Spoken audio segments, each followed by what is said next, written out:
How's it going, crypto community? This is Jade Martian, and you're watching the Martian Report. Welcome back to all my XRP Martians. If you're not a part of the community, be sure to hit that subscribe button. If you enjoy this video, make sure you hit that like, and also ring that bell so you can stay up to date with all the content that I'm providing for you. This is going to be the final part of my SNB Research Conference breakdown. In this one, we're going to be listening to Agustin Carsten make his remarks upon what was stated by the panel and also present a question or two.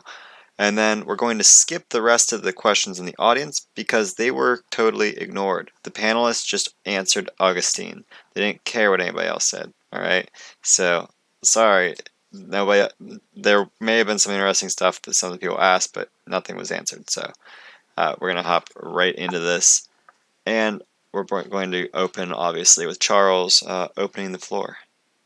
Thanks very much, Brad. Well, I'd like to hear more about that. It certainly sounds promising, and I think we'd all like to know more about how, counterparty risk is avoided here, and the problems of foreign exchange liquidity. And I think that's a conversation that will continue. But I think next I'll open the floor to questions. So, Agustin. Thank you very much. Very brief reactions to some very rich panel. First, with respect to your introductory remarks, Charles, something that for me just didn't sink in very well is this idea that CBDC could be an easy source of financing for the government. I mean, in most central banks, a first no-no is to finance governments. And I think one of the issues of CBDCs that has been, especially depending on the shape, is that it might crowd out the transactional deposit base of banks, which are efficient at intermediation. Now, the question is, well, CBDC might disintermediate banks. That's some serious concern, but then disintermediate them to finance the government, that's even more difficult. So that's a first issue I found. So basically, his first issue is that he's like,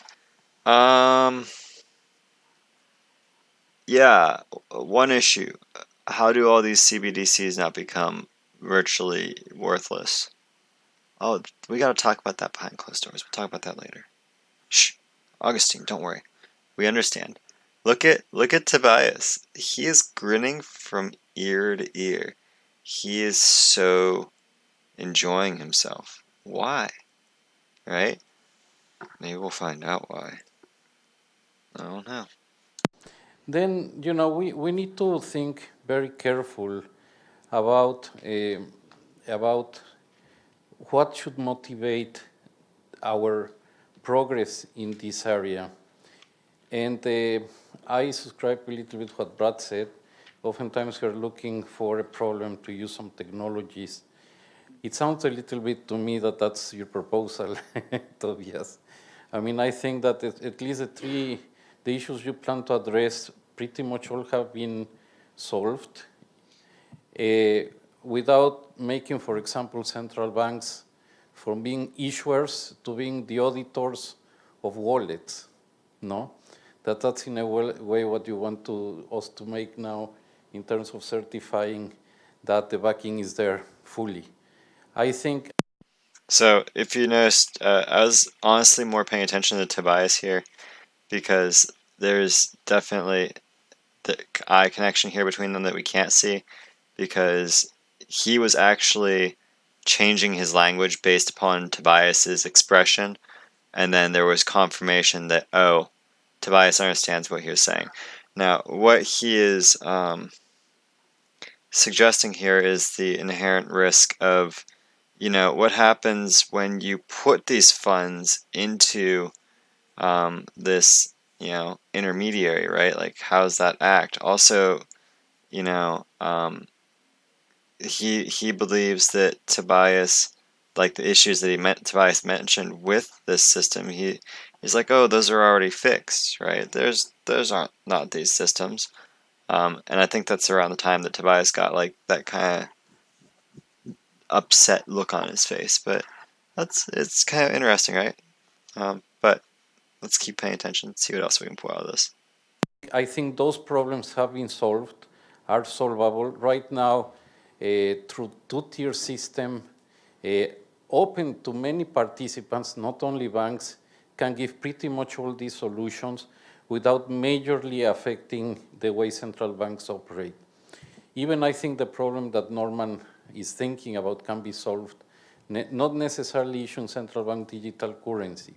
So my point is, and when I speak later, I will talk more about this, but I think, yes, we should be very open to technology, but first we need to think about the economics, if it really makes economic sense to move forward in that respect. Thank you. So he's like, his position is basically like, I have these opinions, but if it makes economic sense, it makes economic sense. That's the easiest way to summarize what he just said there in that last little bit, right? He also, yeah, let's see if who this jumps to real quick, but we're gonna probably try and find that position up here after these people. Okay, let me take Thomas Jordan, and I have a couple of others, but maybe let's hear from you, and then we'll get some responses. So yeah, that's oh, there we go, right at the end of this gentleman here. On the principle, We'll listen to the last what he's got to say. Same regulation, that in fact, at the end, we should have a very similar regulation regarding these stable coins as we have already now for bank deposits. Okay. Well, why don't you go ahead and go first? Okay, so three things. So I think it's important to look at the whole world, and a large part of the population in the world doesn't have access to bank accounts, and even if it does have access to bank accounts, those are extremely expensive. It's expensive to make payments, wirements, international payments. So I think one of the big motivations for this new technology, right, because Agustin is asking why, is that there's huge financial exclusion, and these technologies have proven to increase financial inclusion enormously. So I think you have to look broadly around the world. So what he's saying is that Agustin is confusing domestic with foreign, and that's really the issue that they're looking to address here, which is really important to keep in mind, because that is the purpose of Ripple more than anything else that they've talked about, right? Because as they spoke about, the CBDC is not the root of this whole meeting. The root of this meeting is the interledger, the XRP Ripple net, the XRP fueled Ripple net that all these banks are going to move their funds across utilizing CBDCs. And so the reason that they're going to do this is so that they can help so that they can open up access to regions where they didn't have access before, aka in poor regions where there's so many people that are unfunded, unbanked. And they're going to do this so that they can obviously make more money, so that they can increase the size of the economy, right? But let's let Tobias continue.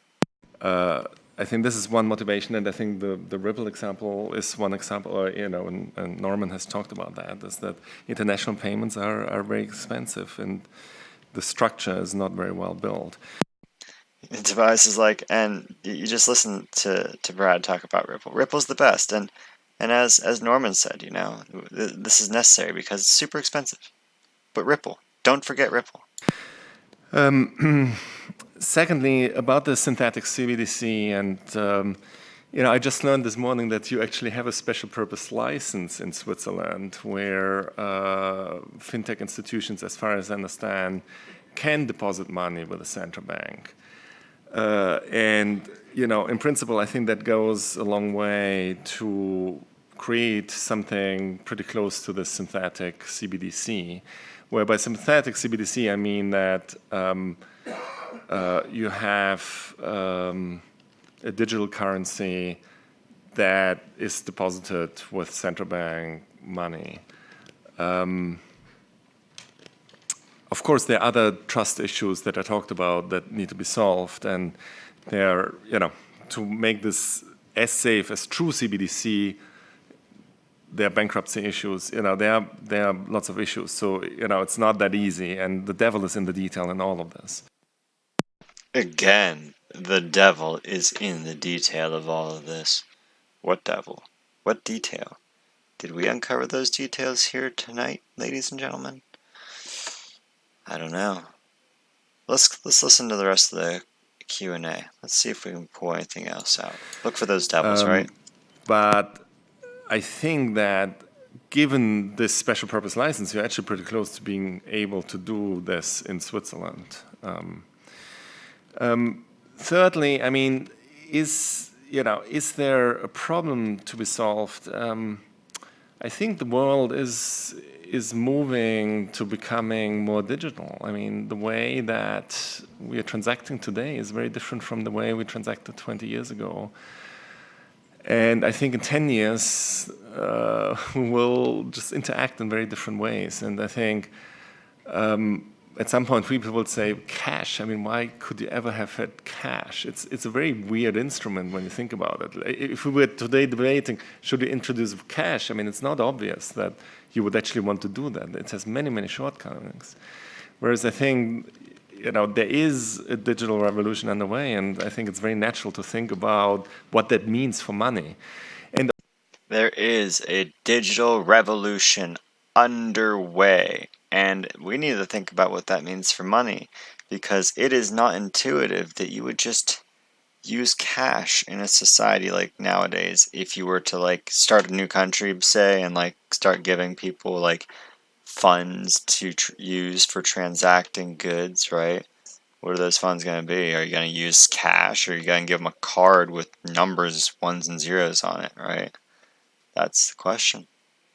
And of course, I mean, in systems such as the European Union, where you have instant, pretty much costless transactions, retail size, you don't have to solve many of these problems. I completely agree, and it's in the broader world that I think many of these motivations come from.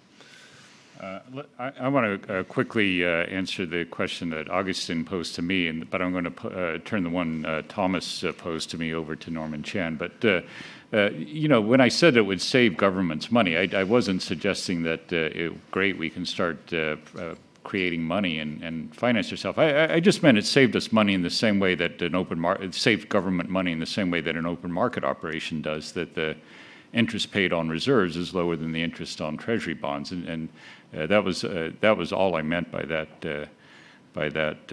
bullet point. But I'd like Norman to address the question of, should central banks be only offering a stable currency, or should they also offer a safe asset? And Hong Kong's had a stable currency for many years. Yeah. Before I comment on that, I think we must distinguish the debate between whether you have, let's say, physical currency, banknotes for transaction, as digital means of payment. I don't think the debate's about whether it's physical banknotes versus digital. The world is going digital. I just want to say, did you see Brad just start nodding while he's just listening to Norman speak? Yep, he's singing my tune. Sing, sing, sing my tune. Norman Chan, Director of the Hong Kong Monetary Authority, because we're BFFs, right? We're all BFFs in this room. Alright. Well, I'm sure you can hear the music in the background, so we'll just jump back into Norman here. The issue is whether the central bank should step in to actually be more proactive to, let's say, compete in some way with e-wallet operators. E-wallet operators are very efficient now, and many banks are also very efficient in making retail payment in split second, as I said. So it's totally digitalized. So there's no problem with that, about efficiency, speed, and cost. The problem is whether in cross-border context, you need to depend on bank liabilities to make the transfer. And you have a lot of issues about inefficiency, layers, corresponding banking. Brett talked about this opaqueness, take a long time, financial exclusion. But whether CBDC using DLT would provide a better answer. That's the question I'm talking about. I think there's a lot of prospects in that, but it doesn't mean it can be achieved tomorrow, both technologically and also regulatory regime. If the private sector continue to move ahead, they'll be ahead of us. I don't think there's a kind of regulatory regime that is designed to oversee the kind of stable coins transfer system. Do you regulate them as banks, you talk about? Maybe, maybe not.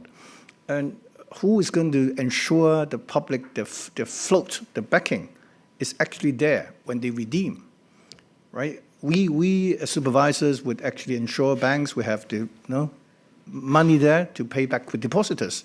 But how about these private sector issuers? So the question is really about whether central banks should do more, either collaborating with private sector to facilitate them to move ahead in a kind of a more controlled and safer manner, or central banks should just step in and say, look, we, central bank, would do the issuance using DLT, overcoming those problems we talk about in cross-border payments.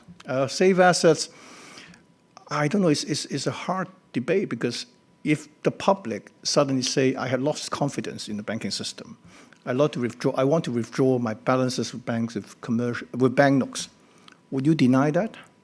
So the question, do you really have control over the amount of issuance in the central bank liabilities? In good time, you say, I'm going to deal with banks. But in bad times, do you have the choice? I know bank notes are very cumbersome, expensive to store. But in case of stress, the public may say, I want bank notes. I trust nobody but the central banks. And that control is probably, I suppose, is very, very tentative. Yeah, I've got Governor Olson and Barry Eichengreen.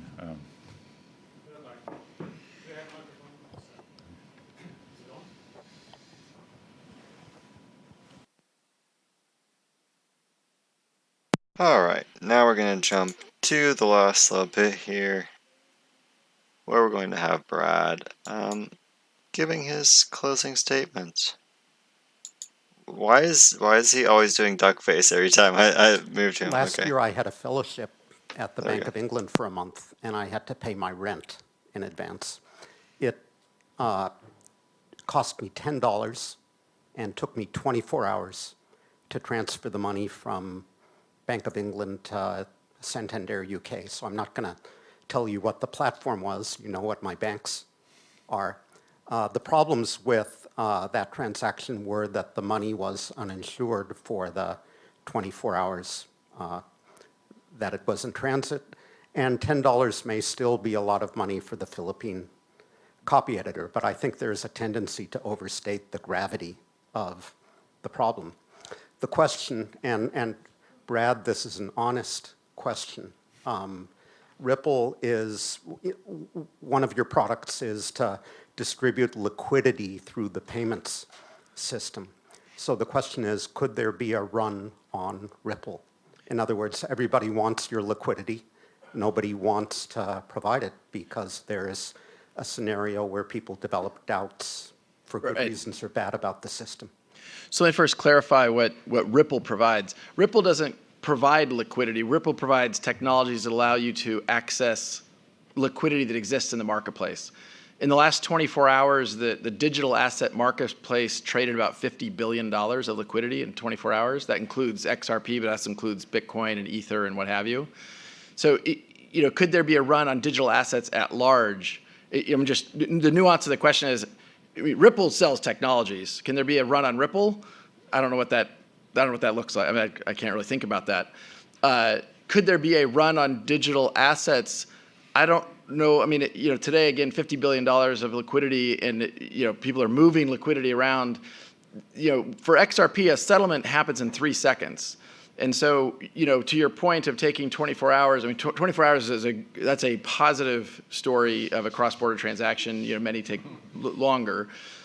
So taking a 3-second transaction and the risk associated with a 3-second transaction as compared to a day or 2 or 3, I think most people would say, hey, I feel better about taking 3 seconds of risk than a day or 2. So could there be a run on digital assets? Even that I don't know exactly how to think about because, again, there's a lot of, I suppose at $50 billion a day in a nascent, I view it as a pretty nascent market today.